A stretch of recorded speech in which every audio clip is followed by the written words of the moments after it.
C'est l'histoire d'un simple analyste qui devient une légende de la bourse en générant des rendements moyens de 30% par an durant 13 ans, avant de prendre sa retraite anticipée, étant devenu multimillionnaire dans l'intervalle. Son fonds de placement est également entré dans l'histoire en signant les meilleures performances de toute la finance avec des résultats 10% supérieurs à ceux de Warren Buffett lui-même. Si je vous dis en plus qu'il est persuadé que tout investisseur individuel est capable d'obtenir des performances supérieures à ceux des professionnels et que, dans le même temps, il déclare avoir fait dans sa carrière plus de mauvais choix que de bons, vous allez penser que toute cette histoire n'a aucun sens. Pourtant, je vous parle de celui qui a le titre de meilleur investisseur en actions de tous les temps et qui a accompli ses prouesses en appliquant des principes relativement simples que je m'apprête à vous dévoiler. Et d'ailleurs, ces principes, d'ici la fin de cette vidéo, vous pourrez les appliquer pour vos propres investissements. Du coup, on y va. Allez, on y va.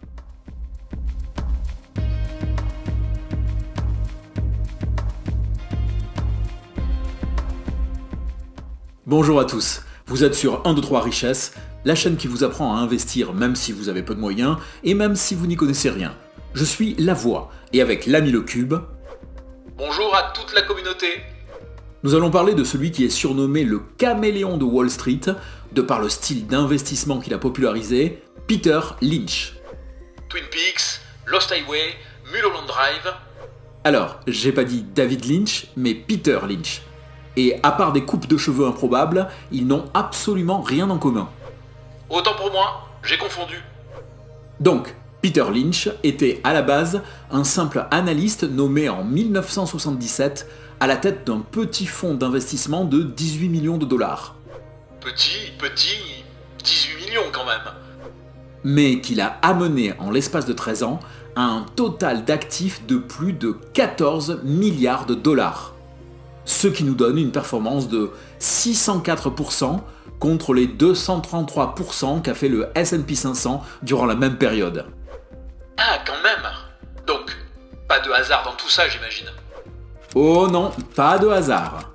Mais une méthodologie basée sur 7 règles d'or, une classification des entreprises en 6 catégories différentes, et une méthode d'analyse et de choix qui, depuis, est devenue un style d'investissement à part entière, le GARP, pour Growth at Reasonable Price, c'est-à-dire croissance à prix raisonnable. Technique qui, si elle est bien comprise et bien appliquée, permet à des investisseurs lambda comme toi ou moi de battre la plupart des gérants de fonds.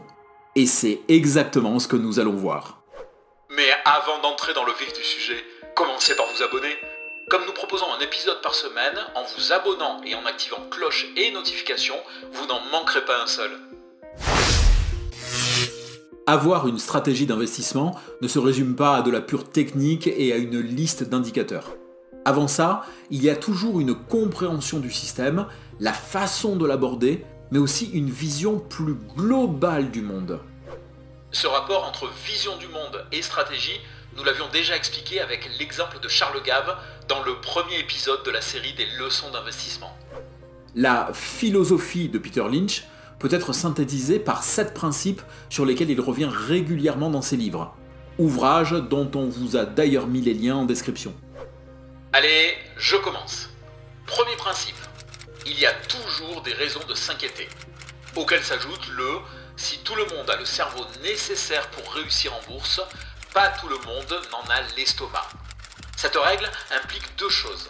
D'abord, ne pas laisser la peur prendre le dessus. Ensuite, pour gagner beaucoup d'argent, il va falloir prendre des risques.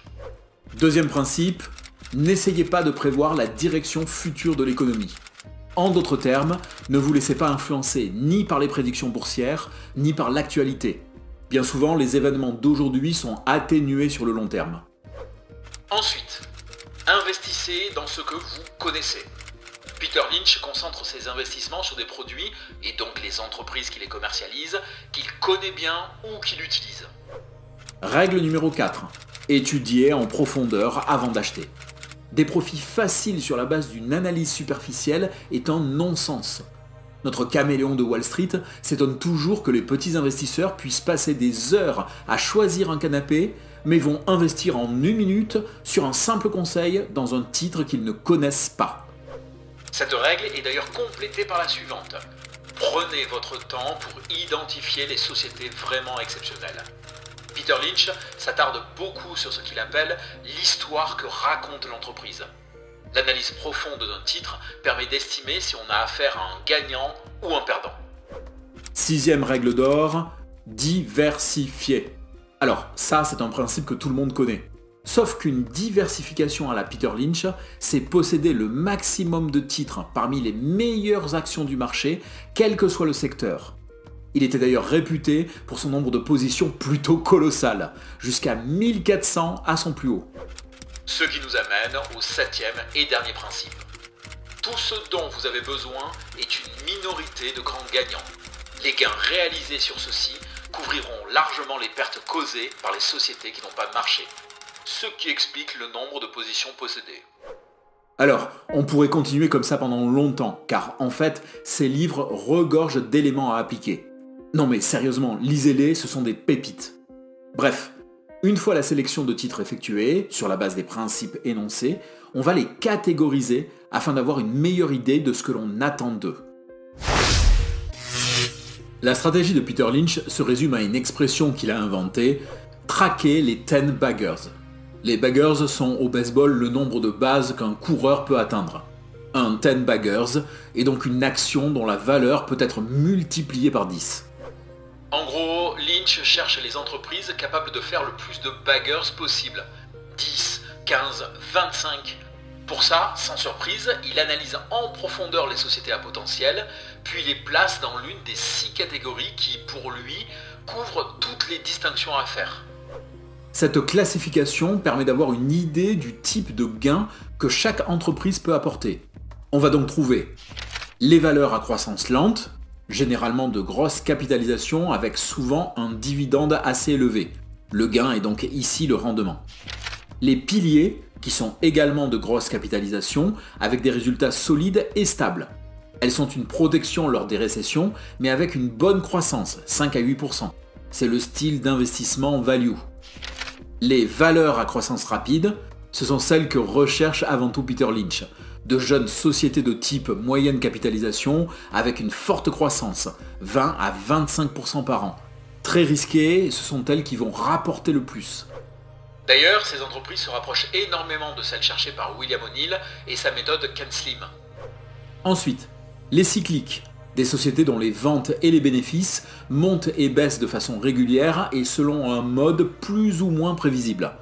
Investissement complexe à réaliser, l'idée est de les acheter en début de cycle pour profiter de la hausse, puis les revendre avant la phase de baisse. Les jeux d'actifs, les plus compliqués à déceler. Il s'agit de sociétés assises sur un trésor, beaucoup de liquidités, de biens de grande valeur, des terrains à gros potentiel, mais dont le cours est bas car personne ne les a décelés. Enfin, les valeurs en redressement, oui, là on parle bien de sociétés en difficulté, donc extrêmement risquées. Selon Peter Lynch, certaines seront capables de se redresser, puis d'exploser leurs fondamentaux.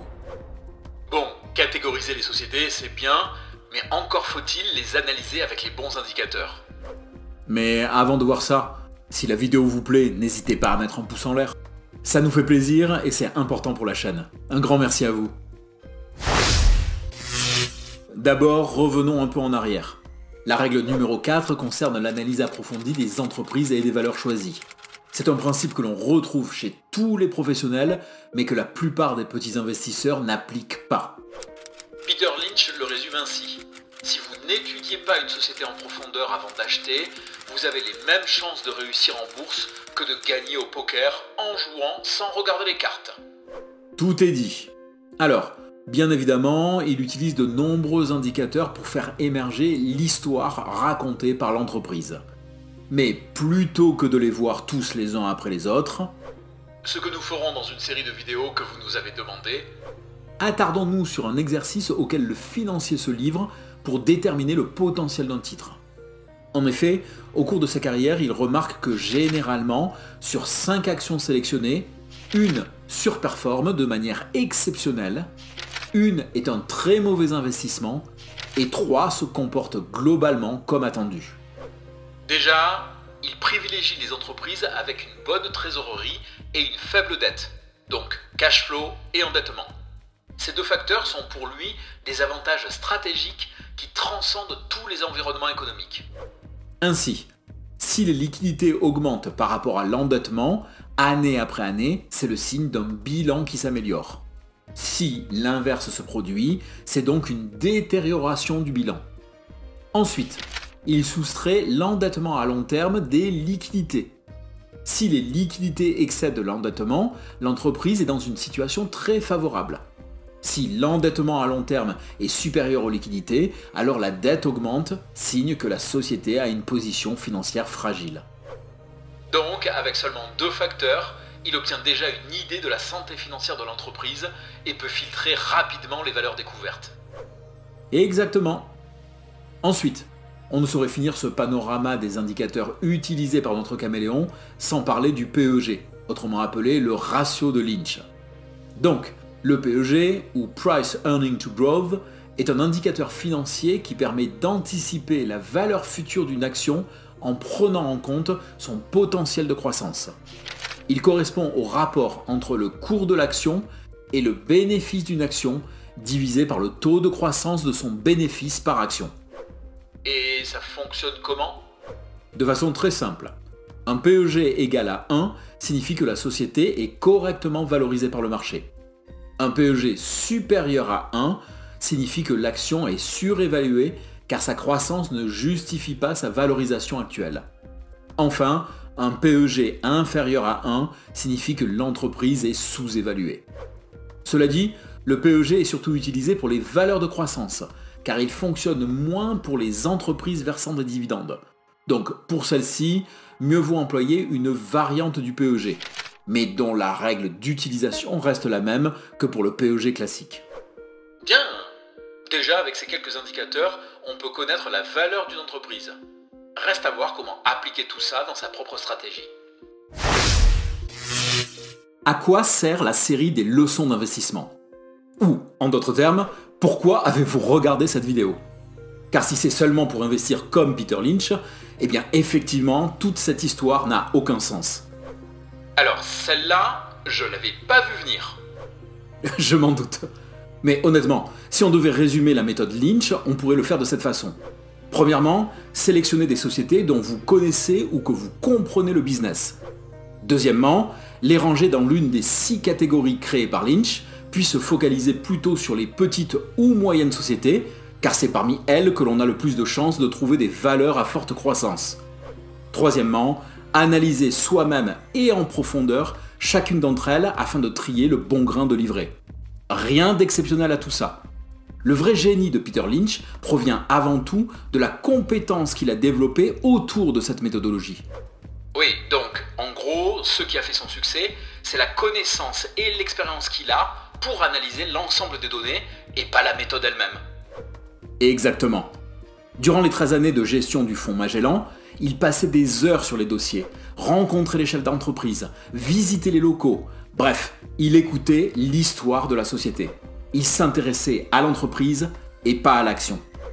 D'ailleurs, dans ses livres, il confesse que la majorité de ses échecs sont arrivés parce qu'il n'était pas allé au bout de son processus. Et comme nous n'avons pas son expérience, l'idée est donc d'avoir un aperçu des grilles d'analyse des investisseurs à succès afin de nous créer nos propres outils. C'est d'ailleurs la clé de notre 4e saison. Et ici, l'outil qui, à mes yeux, semble le plus intéressant est bien son système de classement des sociétés. Il est parfait pour estimer le type de gain que l'on peut espérer et ainsi mieux investir en fonction des phases de notre portefeuille. Confère l'épisode précédent. C'est donc un élément que nous conserverons dans les analyses des prochaines vidéos. Ah, à suivre donc. Et voilà les gens, j'espère que ce contenu vous a plu. Je vous invite à partager vos remarques et vos questions dans les commentaires. N'hésitez pas non plus à liker et partager cette vidéo pour aider à sa diffusion, parce que c'est le truc qui aide le plus la chaîne. Merci à tous ceux qui le font déjà. Pour soutenir notre travail et la chaîne, n'oubliez pas de vous abonner. Et comme vous abonner ne sert à rien si vous ne regardez pas les vidéos, Activez bien les notifications pour être prévenu dès la parution d'un nouvel épisode. Et il ne reste plus qu'à nous dire à bientôt dans une nouvelle vidéo. On dit ça? Allez, on dit ça.